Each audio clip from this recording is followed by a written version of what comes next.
Good day, Pinoy Clixers and Mixers. Welcome back to the channel. For this video, we're gonna look at previously unclixed figures, characters that you can now add to your collection from the Collector's Trove set. Let's go! Okay, so we have here 1, 2, 3, 4 figures that has appeared for the first time in Marvel Heroclix Collector's Trove. So some say that the Collector's Trove is a small set, but nonetheless, we still have new characters in Heroclix form.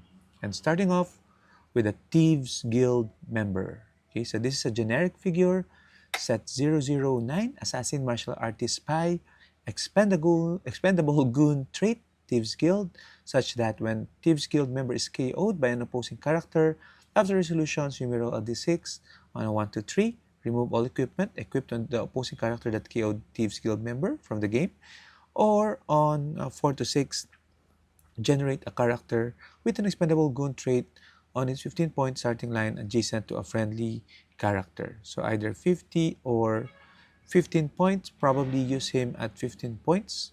He can get his points worth if he's KO'd by an equipped character, because when you remove the equipment from the game, I think you also score it in that sense.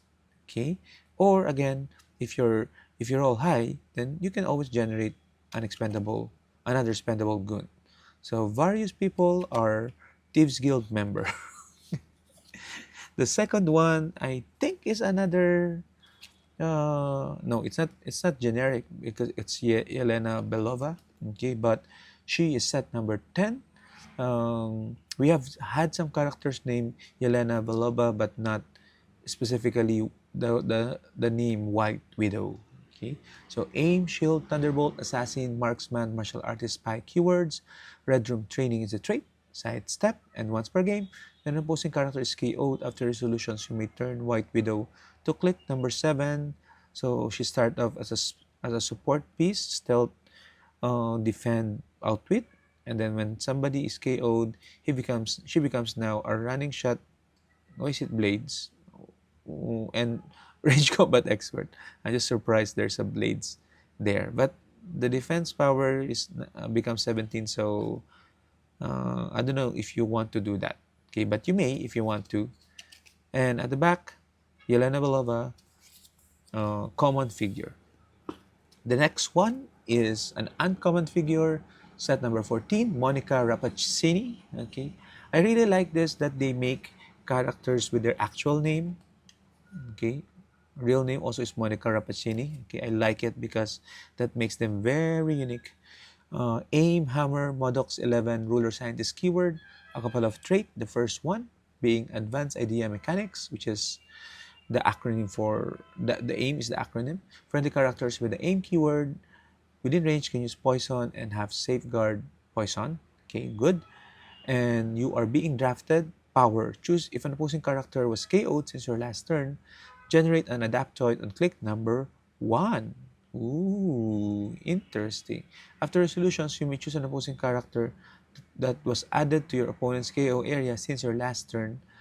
Turn that character to any click and place it on the generated adaptoids card. So basically, the adaptoid adapts the power, I guess, of that KO'd character.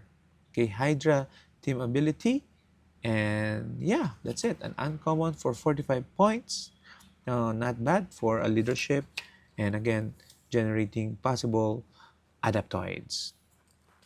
And finally, I would say the highlight for the unclixed figures from the Collector's Trove set is none other than the rock star Ulysses Bloodstone, set number 36, a super rare and one of the meta pieces in the set, with the team player team ability, Avengers, Martial Artist, Mystical, Past, Soldier keywords. Very good keywords, especially Avengers, Mystical, and Past.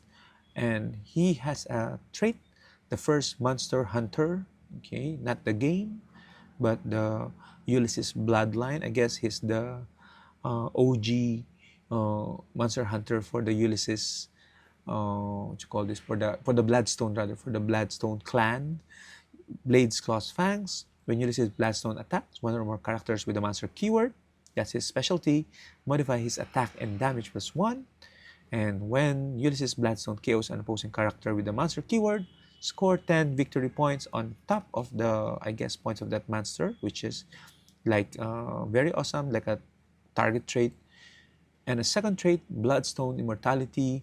When Ulysses Bloodstone is dealt damage from an attack, roll a d6. 1 to 2, he takes damage normally. 3 to 5, he takes 1 unavoidable damage instead. And 6, heal him 1 click instead. Okay, so again, you usually would probably roll 3 to 5, so meaning he would need 1, 2, 3, 4, 5 clicks to be KO'd. And if you roll a 6, heal him 1 click instead. So no, it's gonna be very hard to KO. He's got a lot of sustain. And a special movement power, fighting off the hordes, charge, flurry, and lip climb. When Ulysses Bloodstone uses flurry and hits with both attacks, after resolutions, he may deal damage equal to his printed damage value to an opposing character within range and line of fire. He hasn't damaged this turn, so just more output power. He does have 3 printed damage on those clicks with a special movement power. 5 range to targets, improve targeting, hindering, and can target when based, senses, combat reflexes on the last two clicks. So what can you ask for 60 points? And he also actually comes with the Bloodstone equipment that grants him regeneration and +1 healing for opposing characters. So yeah, so what do you guys think? Share your thoughts in the comments. If you haven't gotten Bloodstone yet, get him now before his price surge. Bye bye.